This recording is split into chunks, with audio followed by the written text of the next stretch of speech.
నమస్తే వీధిని స్వాతం లక్ష్య సమాజం నల్గొండ వరంగల్ ఖమ్మం నియోజకవర్గాల పట్టభద్రుల మరి ఎలక్షన్స్ జరుగుతున్న సందర్భంలో మరి ఈరోజు తిన్మార్ మల్లన్న గారు నామినేషన్ కూడా వేయడం జరిగింది. ప్రశ్నించే గొంతుకు 4 ప్రశ్నలు సంధిద్దాం. నమస్తే అండి. నమస్తే. సో ర్యాలీ చూస్తే కనులో పండుగగా ఉంది. ఎక్కడెక్కడి నుంచో వచ్చారు, అభిమానం చాలా కూడా కట్టుకారు. వాళ్ళకి ఏం చెప్తారు? ఫస్ట్ వాళ్ళందరికీ ధన్యవాదాలు చెప్తా. ఫస్ట్ వాళ్ళందరికీ కృతజ్ఞతలు అయితే చెప్పాలి ఫస్ట్ ఆఫ్ ఆల్. ఎందుకంటే ఒకే ఒక పిలుపుతోని ఇవాళ ఇంతమంది నల్గొండ పట్టణంలోకి రావడం అంటే మామూలు విషయం కాదు. ఎవరి సర్ది వాళ్ళు కట్టుకొని, ఎవరి బస్ ఛార్జీలు వాళ్ళు పెట్టుకొని ఇవాళ వందలాది మంది వేలాది మంది యువత ఒక ప్రశ్నించే గొంతు చట్టసభకు పోవాలని రావడం నిజంగా సమాజంలో ఇంకా మంచి కోరేటువంటి యువత ఇంకా ఉన్నారు అని చెప్పి మాకు అర్థమవుతా ఉంది. వాళ్ళందరి కోసం నేను తప్పకుండా పనిచేస్తా అని చెప్పి వాళ్ళందరికీ హామీ ఇస్తున్నాను. రాష్ట్ర మొత్తం మీద ప్రతిపక్ష పాత్ర వహిస్తున్నట్టుగా అనిపిస్తుంది. తిన్మార్ మల్లన్న అంటే ప్రతిపక్ష పాత్ర రేంజ్లో వెళ్ళిపోయింది. సో దీన్ని ఇలాగైనా కొనసాగిస్తారా? 100% కొనసాగిస్తాం. 100% కొనసాగిస్తూ ఎప్పటి ప్రతిపక్షంలో ఉంటే మరి మేము ఎప్పుడు అమలు చేయాలి? అందుకోసమే అధికార పక్షం వైపు కూడా పోయే ప్రయత్నం అయితే చేస్తాం ఖచ్చితంగా. పాదయాత్ర చేశారు. సో పాదయాత్ర ద్వారా మీరు తెలుసుకున్న ఏంటి అవన్నీ అమలులోకి తీస్తారా? పాదయాత్ర ద్వారా ఒక పట్టభద్రుల సమస్యలు మాత్రమే తెలుసుకోలేదు. మేము పట్టభద్రుని వ్యవసాయం ఎట్లుందో తెలుసుకున్నాం, పట్టభద్రుని ఇంటికాడ పరిస్థితి ఏందో తెలుసుకున్నాము, ఉద్యోగస్తుల సమస్యలు తెలుసుకున్నాం, నిరుద్యోగుల సమస్యలు తెలుసుకున్నాం, ప్రతి ఒక్క వర్గానికి సంబంధించినటువంటి సమస్యలు తెలుసుకున్నాం. ఆ సమస్యలను పరిష్కరించడం కోసమే ఒక బృహత్తరమైనటువంటి కార్యక్రమాన్ని ముందు పెట్టుకున్నాం. అతి త్వరలో అది మేము ప్రకటన చేస్తాం. ఓటర్లు తిన్మార్ మల్లన్నని ఎందుకు నమ్మాలి? ఓటర్లు తీన్మార్ మల్లన్నను ఎందుకు నమ్మాలంటే తీన్మార్ మల్లన్న ఓటర్లలోంచి వచ్చినటువంటి మనిషి కాబట్టి ఫస్ట్. రెండో అంశం ఏంటంటే తీన్మార్ మల్లన్న ఏ స్వార్థం లేకుండా పనిచేస్తూ ఉన్నాం. అన్నీ వదిలిపెట్టుకొని వాళ్ళ ప్రాణాలకు తెగించి కేసులు పెట్టినా బెదరకుండా వాళ్ళ ప్రజల కోసం పరితపిస్తూ ప్రజల కోసం పనిచేస్తున్నాం. ప్రజలు రెడీగానే ఉన్నారు నమ్మడానికి, మీడియా తప్ప. సో మీడియా మీద మీరు మీడియా నుంచి వచ్చారు కదా, ఫస్ట్ ఈ స్థాయికి వచ్చినట్టు మీడియాని అదే మీడియా పైన విరుచుకుపడుతున్నారు. దీన్ని ఎలా చూడాలి? అంటే ఇక మన ఇంట్లో దొంగ ఉన్నాడంటే బుద్గరిస్తామా, తిట్టమా, దొంగతనం చేస్తావు రావులా అంటాం. సేమ్ ఇది కూడా అంతే. కాకపోతే ఏంటంటే మీడియా అమ్ముడు పోయింది కాబట్టి ఖచ్చితంగా అనాల్సినటువంటి సందర్భం వచ్చినప్పుడు అంటాం. మీడియా మంచి చేసినప్పుడు బాధపడతాం మీడియా అని అంటాం. మీడియాలో కూడా యాజమాన్యాలనే, కింది స్థాయి వాళ్ళని ఎట్టి పరిస్థితుల్లో అనం. ఎందుకంటే మీడియా వాస్తవాలను వక్రీకరిస్తూ ఉంది, వాస్తవాలను ప్రజలకు చూపెడతలేదు. ఇక్కడ గ్రౌండ్ లెవెల్లో జరుగుతుంది ఒకటైతే వార్తలు చూపించేవి ఒకటి. అందుకోసం అని చెప్పి మేము ఖచ్చితంగా అనాల్సి వచ్చినప్పుడు ఖచ్చితంగా అంటాం. సో ఇప్పటి వరకు జరుగుతున్నట్టు ఎలక్షన్లు ఇది 3వ సారి మీరు పోటీ చేస్తున్నది. దానికి భిన్నంగా ఉండే సమస్య ఉంది. ఇప్పుడు 1000% భిన్నంగా ఉంది. 1000% భిన్నంగా ఉంది. ఇప్పుడు ప్రజలందరికీ మేము హార్ట్ టు హార్ట్ టచ్ అయ్యి చేసినటువంటి వ్యవహారం కాబట్టి ప్రజలందరికీ తీన్మార్ మల్లన్న ఏందో తెలిసిపోయింది. తీన్మార్ మల్లన్న ఎవరి కోసం కష్టపడుతుందో తెలిసిపోయింది కాబట్టి ఫలితాలు మాత్రం 100% భిన్నంగా ఉంటున్నాయి. అంతకుముందుకు ఏదో ఒక పార్టీ మీకు ఖచ్చితంగా మద్దతు తెలిపింది, పార్టీ పైన పోటీ చేసే సందర్భాలు. ఇప్పుడు ఇండిపెండెంట్గా వస్తారు, కొంచెం కష్టంగా అనిపించట్లేదు? నో ఇండిపెండెంట్గానే ఈజీ. ఎందుకంటే ఇది పట్టభద్రుల ఎమ్మెల్సీ ఎన్నిక, అక్కడ పార్టీ గుర్తులు ఉండేది లేదు, లేకపోతే ఇంకోటి లేదు. మేము క్లియర్గా పార్టీల జెండాలను మోయాలనుకోవట్లేదు, ప్రజల ఎజెండాను మాత్రమే మోయాలనుకుంటున్నాం కాబట్టి ఇండిపెండెంట్గా అడిగిరు. చాలా పార్టీలు అడిగిరు పోటీ చేయొచ్చు కదా మా పార్టీ నుంచి అంటే నేను చేయనని చెప్పిన. ఎందుకంటే రేపు పొద్దుగాల వాళ్ళ ఎజెండాలు మోయాల్సి ఉంటుంది కాబట్టి నేను ప్రజల ఎజెండా మోయడం కోసం నేను ఇండిపెండెంట్గా చేయాలని నిర్ణయం తీసుకున్నా. మా టీం కూడా అదే నిర్ణయం చేసింది. ఇప్పుడు మీకు ఓటేసేది నిరుద్యోగులు ఉంటారు, పట్టభద్రులైన వాళ్ళు, అలాగనే టీచర్స్, అలా సంబంధించిన వాళ్ళు అందరూ కూడా ఉంటారు. వాళ్ళ యొక్క మన్నలు ఫస్ట్ పొందాలి, తర్వాత వాళ్ళు ఇచ్చినటువంటి డిమాండ్స్ కూడా మీకు చాలా ఉంటాయి. పిఆర్సీ విషయంలో అయితే ఉద్యోగాలు రావాలి, ఇలాంటి విషయంలో అయినా ఉంటాయి. మరి వీటి నిర్ణయాలు ఎలా ఉంటాయి మీకు? ఒక పట్టభద్రులు వీళ్ళ మన్ననలే కాదు, కేసీఆర్ మన్ననలు కూడా పొందిన నేను. ఎట్లా అంటే తీన్మార్ మల్లన్న పోటీ చేస్తున్నాను తెలవంగానే గ్రూప్ 4 ఉద్యోగాలకు సంబంధించిన రిజల్ట్ విడుదల చేసిండు. తీన్మార్ మల్లన్న ఏమన్నా పోయి ప్రచారం చేయగానే అభివృద్ధి కార్యక్రమం ఏదంటే నేను వెళ్ళరాగానే షురూ చేస్తూ ఉన్నాడు. అంటే ఇక్కడ రాష్ట్రంలో ఉన్నటువంటి లోపాలు బరాబర్ ఎత్తి చూపుతున్న ప్రతిపక్ష నాయకులు ఎవరైనా ఉన్నారంటే మేమే అది. కాబట్టి కేసీఆర్ మన్ననలు పొందినాం, ఈ రాష్ట్రంలో ఉన్న ప్రతి నిరుద్యోగి మన్ననలు పొందినాం, ఈ రాష్ట్రంలో ఉన్న ప్రతి ఉద్యోగి మన్ననలు పొందినాం. అందరి ఆశీర్వాదం ఉంది, ఇంక్లూడింగ్ ఎవరైతే కేసీఆర్ పెట్టినటువంటి అభ్యర్థి ఉన్నాడో పల్లా రాజేశ్వర రెడ్డి, ఆయన మన్ననలు కూడా పొంది పనిచేస్తూ ఉన్నాం. మీకు ఎవరు ప్రత్యర్థిగా అనిపిస్తుంది ఇప్పుడు ఉన్నటువంటి నియోజకవర్గంలో? నాకు ఇక్కడ పోటీ చేసేటోళ్ళు కాదు ప్రత్యర్థులు, కేసీఆర్ నా ప్రత్యర్థి, ప్రజలను మోసం చేసేటోడు నా ప్రత్యర్థి. వాళ్ళు పంపే ప్రతినిధి ఎవరైనా మాకు ప్రత్యర్థిగానే ఉంటారు.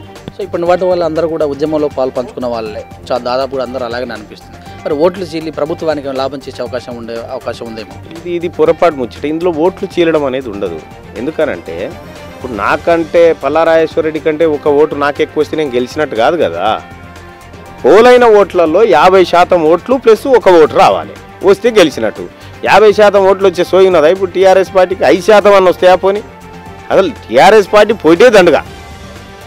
కాబట్టి ఇక ఇక మేము ఇక్కడ చీలిపోవడమో పేలికలో అన్న ఆలోచన ఏం లేదు.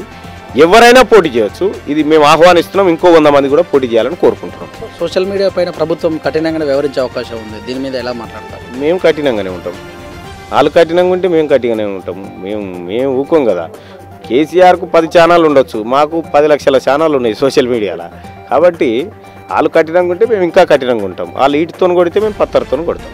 సో రాజకీయంగా మీరు ఎంతసేపు టీఆర్ఎస్ పైన విమర్శలు చేస్తున్నారు, ఒక కుటుంబం పైన విమర్శలు చేస్తున్నారు కూడా అంటున్నారు కదా, దీన్ని ఎలా చెప్తారు? అంటే ఇప్పుడు రాజకీయంలో ఉన్నది రాష్ట్రాన్ని పరిపాలిస్తున్న కల్వకుంట్ల చంద్రశేఖరరావు, హరీష్ రావు, కేటీఆర్, కవిత వీళ్ళేనా? మరి కుటుంబాన్ని అంటున్నారు అంటే వాళ్ళు నేర్పడరా? ఇప్పుడు అదే ఇంట్లో ఉంటారు కదా.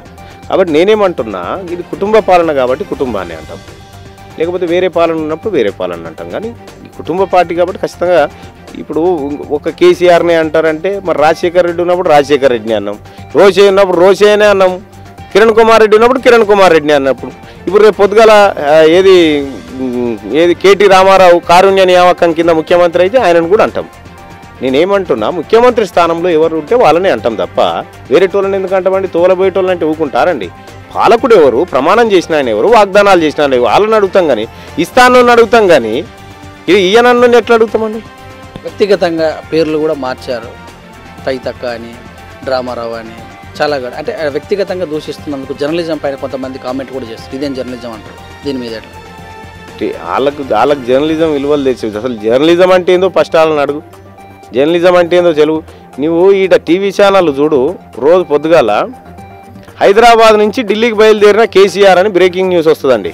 హైదరాబాద్ నుంచి ఢిల్లీకి బయలుదేరిన కేసీఆర్ బ్రేకింగ్ న్యూస్. ఇక్కడ బయలుదేరి ఆడ దిగకపోతే బ్రేకింగ్ న్యూస్. అర్థమైందా? వీళ్ళు జర్నలిజం అని చెప్తారు. వాస్తవానికి నేనేమంటా అంటే, మేము వాడుతున్న లాంగ్వేజ్ మాకు కేసీఆర్, మా కేర్ టేకర్ కేసీఆర్ నేర్పించిన లాంగ్వేజే. అంతకు మిక్కిలి ఒక అడుగు కూడా ముందుకు పోయి వాడడం, ఆ మాటలు రావు. ఒకవేళ ఆయన నేర్పిస్తే తప్ప మళ్ళీ నేర్చుకో. సో మిగతా పార్టీలలో కూడా ఇప్పుడు మీకు పోటీదారులు వాళ్ళని ఎందుకు విమర్శించట్లేదు? వాళ్ళు సరైన పోటీలో లేరు కాబట్టి వాళ్ళకి తిరుగుపోమండి. ఇప్పుడు బక్కపల్చనోని అంటే లాభం ఏముందండి? బాగా బలిచినోనే అనాలి. ప్రజలకి ఏం చెప్తారు? 100% గెలవబోతున్నాం. మీ అందరి ఆశీర్వాదంతో, మీ అందరి మన్ననలతోటి ఇవాళ తీన్మార్ మల్లన్న ఒక ప్రశ్నించే గొంతు చట్టసభకు పోబోతా ఉంది. మరొక్కసారి మీ అందరికి హామీ ఇస్తా ఉన్నా, జన్మనిచ్చిన తల్లిదండ్రుల సాక్షిగా మీ ఓటును వృధా చేయను. డబ్బులు బాగా కుమ్మరించే అవకాశం కూడా ఉంది. మరి ఆర్థికంగా మీరు ఎలా ముందుకెళ్తారు? రైట్. పల్లా రాజేశ్వర రెడ్డి గారు ఓటుకు 5,000 అంటున్నట, 10,000 ఇవ్వాలని మేము డిమాండ్ చేస్తున్నాం. ఎందుకంటే తిన్నటువంటి పైసలు జగన్ ఏం తినలే, చాలా గట్టిగానే తిన్నాడు పైసలు. ఆ పైసలన్నీ మళ్ళీ ప్రజల దగ్గర రావాలని కోరుకుంటున్నా. మినిమం 10,000 వంచాలని డిమాండ్ చేస్తున్నాం. ప్రైవేట్ కాలేజీలలో ఫీజులు జులాయిస్తున్న యాజమాన్యం మరి వీటిపైన గొంతుక ఉంటుందా మీది? 100% ఉంటుంది. 12 నెలలకు ఫీజు వసూలు చేసినప్పుడు 12 నెలల కరోనా టైంలో ప్రైవేట్ ఉపాధ్యాయునికి జీతాలు ఇవ్వమని చెప్పింది తీన్మార్ మల్లన్న. ఈ కరోనా కష్టకాలంలో ప్రైవేట్ ఉపాధ్యాయులు ఆత్మహత్యలు చేసుకుంటున్నారంటే ఇక్కడ మునుగోడు నియోజకవర్గం అదేమూరు మర్రి వెంకటు అనే ప్రైవేట్ ఉపాధ్యాయుడు ఆత్మహత్య చేసుకుంటే ఆ కుటుంబం దగ్గరకు పోయినా ఆ కుటుంబాన్ని ఆదుకున్నాం. అలాగే చాలామంది నిరుద్యోగులను ఆదుకున్నాం, చాలామంది టీచర్లను ఆదుకున్నాం. నేను కరోనా టైంలోనే చెప్పిన ప్రైవేటు ఉపాధ్యాయులు అల్లల్లాడిపోతున్నారు, వాళ్ళకు నెలకు 10,000 ఇవ్వాలని చెప్పిన. ఇక ముందు కూడా వాళ్ళ తరఫున పోరాటం చేస్తాం. జాతీయ పార్టీ లీడర్లు ఇద్దరు మీ వెనక ఉన్నారని గుస్సా కూడా నడుస్తుంది. వాళ్ళ పేర్లు కూడా చెప్తారు. అరవింద్ ఉన్నారు, రేవంత్ రెడ్డి గారు మీ వెనక ఉన్నారని నడుస్తుంది. ఇది నిజమేనా? దీన్ని క్లారిటీ ఇస్తారా? ఇప్పుడు అరవింద్ రేవంత్ రెడ్డి గారు నా ఎన్నుకున్నారా? ఏరి మరి ఎన్నుకుంటే ఒకవేళ అరవిందే కనుక నా వెనక ఉంటే బీజేపీ అభ్యర్థి ఎట్లా వచ్చే ఈడికి? ఒకవేళ రేవంత్ రెడ్డి ఉంటే కాంగ్రెస్ అభ్యర్థి ఉండదు కదా ఈడ. అన్నీ ఉత్తమాటలు. అభిమానం వేరు, వాళ్ళు నన్ను అభిమానిస్తారు, మంచోడు మళ్ళీ అనుకుంటారు, అంతే తప్ప కానీ వాళ్ళ పార్టీ వాళ్ళది, మాది మాదేనా. మీ వెనక ఉన్న వాళ్ళందరూ కూడా బేరీజ్ చేసి బెదిరించే అవకాశాలు కూడా ఉంటాయి. వాటిని ఎలా బేరీజ్ చేస్తారు, వాటిని ఎలా ఎదుర్కొంటారు? మీ మీద కేసులను కూడా సాల్వేషన్ ఉంటుందా? ఒక విషయం, మా ఎన్నుకున్న వాళ్ళు బెదిరిస్తే బెదిరేటోళ్ళు కాదు, ఉల్టా బెదిరించేటోళ్ళు మా. కాబట్టి మాకు ఆ భయం లేదు. ఇంకొక విషయం ఏంటంటే, మా మీద కేసులు మాఫియో ఇవన్నీ మేము పట్టించుకోమండి. ఇప్పటికి ఇన్ని కేసులు పెట్టారు కదా, 200 కేసులు పెట్టుకో. ఇప్పుడు చెప్తున్నాగా 200 కేసులు పెట్టుకో. మా టీం మీద కూడా పెట్టుకో. మేము ఇవ్వడం భయపడేటోళ్ళం కాదు, తల వంచేటోళ్ళం కాదు. కేసులకు భయపడో లేకపోతే ఇంకో దానికి భయపడో మేము వ్యవహారాలు చేయం. వచ్చే నెల 17 తారీఖు నాడు విజయోత్సవ ర్యాలీ అంటున్నారు కదా, అంత కాన్ఫిడెంట్ ఎలా ఏర్పడింది? కేసీఆరే చెప్పిండుగా 72% ఓట్లు మల్లన్నకే వస్తున్నాయి ఈ ఎన్నికలలో అని. మనం ఏం చేస్తాం? నేను 80 అనుకున్నా, 72 కాడ ఆపిన మమ్మల్ని. రాష్ట్ర పర్యటనలు చేస్తాను కూడా చెప్తున్నారు కదా, అంటే పార్టీ ఏమైనా పెడతారా లేకపోతే మామూలుగా ఇదే గొంతుకతో వెళ్తారా? ఫస్ట్ సమస్య ఏందో తెలుసుకోవాలి కదా. అసలు రాష్ట్రానికి పట్టినటువంటి మిగతా ప్రాంతాల్లో ఉన్నటువంటి సమస్య ఏందో తెలుసుకుంటే దానికి మందు ఏ చెట్టు కట్టాలి, ఏ మందు పోయాలి దానికి అనేది అప్పుడు ఉంటుంది కదా. ఇప్పుడు బహుజనవాదంతో ముందుకెళ్తున్నారు. సమస్తవాదం ఒక బహుజన్ లేని సమస్తవాదం.